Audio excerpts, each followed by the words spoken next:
Situs resmi Polres Cirebon Kota diretas oleh hacker. Peretasan itu disinyalir sebagai protes pengusutan kasus pembunuhan Vina dan Eki yang diselimuti kejanggalan. Informasi itu dibagikan oleh akun @voltsiber_v2 di Instagram pada Rabu, tanggal 26 Juni tahun 2024. Sebuah tangkapan layar dari situs Polres Cirebon Kota diunggah di akun tersebut. Tuntaskan kasus Vina, hack by Voltsiber, begitu tulisan yang terpampang di situs polisi itu. Dari pengamatan tribunjakarta.com, situs resmi Polres Cirebon Kota sudah kembali normal sekitar pukul 8.23 waktu Indonesia Barat pada tanggal 26 Juni tahun 2024. Namun, ketika mencari situs Tribrata News di mesin pencarian Google, masih terlihat tulisan yang dimasukkan oleh hacker, tuntaskan kasus Vina. Unggahan itu mengundang perhatian warganet. Mereka yang merasa tidak puas dengan penanganan polisi dalam kasus pembunuhan dua sejoli itu turut membanjiri kolom komentar. Meski terus diusut, kasus Vina nyatanya malah semakin kusut. Banyak kejanggalan yang belum terjelaskan. Bahkan, Inspektur Jenderal Irjen Purnawirawan Arianto Sutadi mengakui bahwa kasus Vina diselimuti banyak kejanggalan. Pensiunan Jenderal Bintang 2 itu melihat ketidaklaziman penanganan kasus pembunuhan sepasang kekasih tersebut, bahkan sudah terjadi sejak awal, yaitu penyidikan. Kejanggalan ada mulai dari penyidikan, sampai penuntutan, sampai putusan dan inkrah, putusan berkekuatan hukum tetap, ujar penasihat Kapolri tersebut seperti dikutip dari Rakyat Bersuara di iNews yang tayang pada Rabu, tanggal 20 Juni tahun 2024. Ia menjelaskan kejanggalan pertama terjadi ketika pihak kepolisian menyebut kasus ini merupakan kasus kecelakaan lalu lintas. Kok, kasus kecelakaan, itu lukanya parah kayak gitu? Tanya Arianto. Kemudian, kedua, Ibtu Rudiana melanggar prosedur dengan menangkap dan menginterogasi sendiri para pelaku. Seharusnya Rudiana menyerahkan ke bagian reserse kriminal, Reskrim. Kemudian abis ditangkap digebuki, ada juga saksi yang diarahkan. Tambahnya, selain kejanggalan ada pada penyidikan, penanganan di pihak kejaksaan juga bikin dahi Arianto berkerut. Kenapa jaksa menerima begitu saja BAP yang dinilai gombal dari penyidikan tanpa memeriksa alat bukti? Kalau berkas dikirim ke jaksa, kewajiban jaksa ini untuk membuktikan apakah cukup enggak buktinya, tapi kenyataannya tidak. Kita sendiri heran loh, kasus pembunuhan kayak gitu kok DNA enggak diambil, katanya. Sampai ke pengadilan pun, ujar Arianto, hakim berani memutus hukuman kepada para pelaku dengan bukti yang terlalu sederhana. Apalagi mutusnya pasal 340, pemerkosaan, itu kalau hakim yang benar, dalam pembuktian harusnya scientific crime investigation ditanya tapi kok waktu itu tidak dan diputus, katanya lagi. Dua kuasa hukum Peggy Setiawan, Tony RM dan Marwan Iswandi sepakat dengan pengakuan Arianto. Tony RM bahkan sampai mengacungi jempol dengan pengakuan Arianto. Kuasa hukum Vina, Hotman Paris meminta agar Presiden RI, Joko Widodo turun tangan untuk menangani kasus Vina agar menjadi terang benderang. Pasalnya, menurut Hotman, Jokowi lah sosok yang bisa menyelesaikan kasus tersebut sampai akarnya. Seluruh TikTok Bu Widya, YouTube Deddy Mulyadi itu semua enggak ada gunanya lagi, karena nobody knows apa sebenarnya yang terjadi.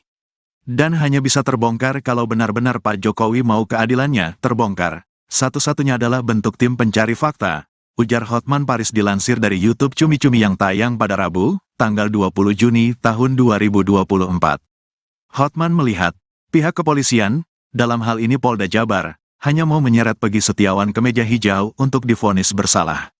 Setelah Peggy divonis dan dijebloskan ke dalam bui, pihak kepolisian akan menutup kasus tersebut sebab dua DPO sudah dianggap fiktif. Hotman tidak melihat adanya ambisi lain dari pihak kepolisian untuk membongkar apa yang sebenarnya terjadi.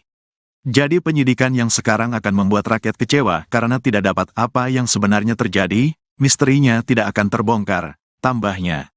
Ia pun menyebut kunci dari terurainya simpul-simpul kasus tersebut, yaitu memeriksa Ibtu Rudiana dan seluruh para penyidik yang menangani kasus ini di tahun 2016. Hasil pemeriksaan tersebut juga harus dibuka secara transparan. Jika tidak, misteri dari kasus pembunuhan Vina dan Eki selamanya tidak akan pernah terbongkar. Propam, profesi dan pengamanan, itu kan bagian dari kepolisian. Kalau kepolisian tidak mau membongkar kejadian 2016, Sudah begitu lama rakyat protes mana hasil pemeriksaan atas penyidik tahun 2016, jangan hanya Pak Rudiana yang diperiksa, ini harus penguasa tertinggi di negeri ini, yang turun tangan, pungkasnya. Mencapai keadilan ini, kami akan berjuang semaksimal mungkin. Kira-kira seperti itu. Kami tidak mau memuji apakah dia siap atau tidak, tapi kami memilih ini sudah semua orang, semua publik mengetahui ini, tapi ternyata tidak hadir juga, maka kami menilai bahwa ini memang ada kesengajaan.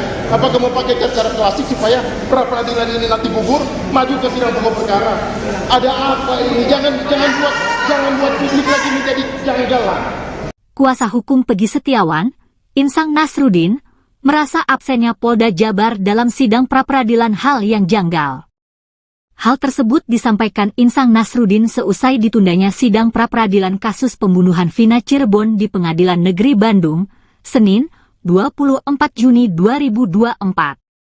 Jika perkara ini sampai gugur, Insang Nasruddin merasa semakin ada kejanggalan dari Polda Jabar. Saya warning ya, kalau sampai perkara pra-peradilan ternyata gugur dan di P21 kita patut duga semakin janggal perkara ini, ujar Insang sambil menunjuk-nunjuk ke atas. Sontak saja, orang-orang yang ada di sekitar situ menyetujui perkaraan dari Insang. Diketahui, sidang gugatan pra-peradilan penetapan tersangka Peggy Setiawan pada kasus Vina Cirebon ditunda hingga 1 Juli 2024. Hal itu disebabkan kuasa hukum dari Polda Jabar tak hadir pada sidang yang digelar di ruang 6 Pengadilan Negeri Bandung, Senin, 24 Juni 2024. Pakar psikologi forensik, Reza Indragiri Amriel memberikan sindiran menohok setelah hasil pemeriksaan Ibtu Rudiana oleh Bagian Propam Polri dan Inspektorat Pengawasan Umum Polri, rampung. Ibtu Rudiana telah disimpulkan bahwa tidak melanggar etik apapun dalam penanganan kasus pembunuhan Vina dan Eki yang terjadi pada tahun 2016 di Cirebon. Ia memuji bahwa Ibtu Rudiana ialah sosok polisi teladan. Segala prasangka buruk hingga sumpah serapah yang ditujukan publik kepada Ibtu Rudiana semua termentahkan. Justru, kata Reza, publik yang bermasalah jika tidak puas dengan hasil pemeriksaan dan terus-menerus menuding Ibtu Rudiana sebagai biang keladi dari ruwetnya kasus pembunuhan itu. Hal itu juga bisa diibaratkan ketika seseorang berada di sebuah ruangan bersama 10 orang tak waras, malah orang normal itu yang dianggap gila. Reza menambahkan bahwa kasus ini menambah kegundahan masyarakat terkait masalah etik di Republik ini. Reza Indragiri Amriel mempertanyakan pernyataan Polri dan hasil pemeriksaan Divisi Profesi Pengamanan Propam terhadap Ibtu Rudiana terkait kasus pembunuhan Vina Dewi Arsita dan teman lelakinya, Muhammad Rizky atau Eki di Cirebon. Dalam pernyataannya, Kadif Humas Polri, Irjen Pol Sandi Nugroho menyebut bahwa hasil pemeriksaan Propam terhadap Ibtu Rudiana yang kebetulan ayah korban Eki tidak melanggar etik. Namun, Reza mempertanyakan pernyataan tersebut. Pasalnya, Polri menyebut Ibtu Rudiana sebagai ayah korban. Padahal, seharusnya diperiksa dalam kapasitasnya sebagai anggota Polri. Reza lantas mempertanyakan hasil pemeriksaan Propam Polri yang menyatakan penanganan kasus pembunuhan Vina dan Eki sudah sesuai prosedur dan berdasarkan bukti. Oleh karenanya, Ibtu Rudiana dinyatakan tidak melanggar etik. Padahal, menurut Reza, terdapat sejumlah indikasi pelanggaran etika kelembagaan pejabat Polri sebagaimana termaktub dalam pasal 10 ayat 2, Peraturan Polri Nomor 7 Tahun 2022 tentang Kode Etik Profesi dan Komisi Kode Etik Polri.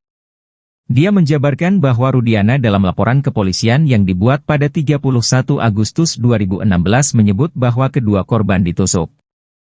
Tetapi, laporan pemeriksaan dokter umum pada 27 dan 28 Agustus 2016, serta pemeriksaan dokter forensik pada 6 September 2016 tidak mencantumkan ihwal penusukan pada tubuh kedua korban. Setelah sebelumnya mangkir, Polda Jawa Barat memastikan akan hadir dalam sidang pra-peradilan terhadap tersangka kasus pembunuhan Vina dan Eki, Peggy Setiawan yang digelar pada 1 Juli 2024. Komisioner Komisi Kepolisian Nasional Yusuf Warshim mengungkap alasan Polda Jabar tidak hadir di sidang sebelumnya. Seperti diketahui, Polda Jabar sempat tak hadir di sidang yang digelar di Pengadilan Negeri Bandung pada Senin 24 Juni. Namun Yusuf memastikan Biro Hukum Polda Jabar akan hadir dalam sidang pra-peradilan selanjutnya. Ia lantas mengungkap alasan Polda Jabar tidak bisa hadir dalam sidang kemarin. Menurutnya, kepolisian yang bersangkutan saat itu ada kegiatan lain. Dia menyebut tim bidang hukum Polda Jabar harus menghadiri kegiatan lain karena sudah dijadwalkan sebelum adanya pengumuman sidang pra-peradilan Peggy. Kendati demikian, Yusuf tidak menjelaskan kegiatan apa yang harus dihadiri Bitkum Polda Jabar tersebut. Yusuf mengungkapkan tahu alasan itu berdasarkan keterangan dari Polda Jabar. Ia memastikan alasan Polda Jabar tak hadir bukanlah karena belum siapnya naskah jawaban untuk menjawab gugatan dari pihak Peggy. Sebelumnya, Polda Jabar juga sudah menyatakan kesiapannya menghadapi sidang pra-peradilan Peggy. Hal ini disampaikan oleh Kabid Humas Polda Jabar, Kombespol Julius Abraham Abbas pada Minggu 23 Juni atau sehari sebelum sidang pra-peradilan Peggy. Pihaknya bahkan sudah menyiapkan tim hukum dalam menghadapi pengacara Peggy. Ibu kandung Peggy Setiawan, Kartini, 48 tahun, meminta bantuan kepada Presiden Joko Widodo, Jokowi, untuk turun tangan terkait kasus hukum yang menimpa anaknya. Peggy merupakan tersangka kasus Vina Cirebon. Permohonan tersebut disampaikan Kartini setelah sidang pra-peradilan gugatan status tersangka kepada Peggy ditunda. Sidang itu dijadwalkan berlangsung di Pengadilan Negeri Bandung, Senin, 24 Juni 2024, pagi. Hakim Tunggal menunda hingga 1 Juli 2024 karena pihak termohon, Polda Jabar, tak datang. Kartini mengaku tidak memahami alasan penundaan sidang tersebut. Ia berharap proses pra-peradilan segera selesai dan anaknya, Peggy, segera dibebaskan. Selain itu, Kartini juga memohon bantuan langsung dari Presiden Jokowi untuk membebaskan Peggy yang menurutnya tidak terlibat dalam kasus pembunuhan Vina di Cirebon. Peggy ditetapkan sebagai tersangka setelah Polda Jabar menangkapnya di Kopo, Bandung, Selasa, 21 Mei 2024. Bahkan, saat dihadirkan dalam konferensi pers, Peggy disebut sebagai otak kejahatan yang membuat Vina dan Eki meninggal dunia pada 27 Agustus 2016. Vina dan Eki ditemukan di Jembatan Talun, Kabupaten Cirebon, dengan kondisi seakan-akan menjadi korban kecelakaan tunggal. Namun, ternyata mereka menjadi korban penganiayaan anggota geng motor. Sebelumnya, 8 orang telah dijebloskan ke dalam penjara. 7 orang dihukum seumur hidup, sedangkan 1 lainnya mendekam 8 tahun. Tanyakan ke Kapolri. Saya sudah menyampaikan agar kasus itu betul-betul dikawal dan transparan terbuka semuanya. Tidak ada yang perlu ditutup-tutupi. Kalau ada, merasa senang karena Pak Jokowi mau merespon. Harapannya gimana, Bu? Harapan saya semoga Pak Jokowi mau membantu keluarga yang tidak mampu ini untuk membebaskan anak saya dari semua tuduhan ini. Oh, berarti Peggy tidak bersalah, Bu? Ya, karena Peggy tidak bersalah. Peggy adalah tulang punggung kami, jadi saya mohon kepada Bapak Jokowi bebaskan anak saya karena anak saya tidak bersalah. Saya orang tidak punya, tidak mengerti apa-apa dan tidak ngerti apa-apa, udah gitu aja. Apa yang Ibu bisa yakinkan kepada Pak Jokowi bahwa Peggy tidak bersalah? Ya karena waktu itu juga Peggy tidak ada di tempat, waktu itu Peggy tidak ada di Cirebon, Peggy sedang kerja di Bandung, gitu aja. Penyidik Polda Jawa Barat mangkir dalam sidang pra-peradilan Peggy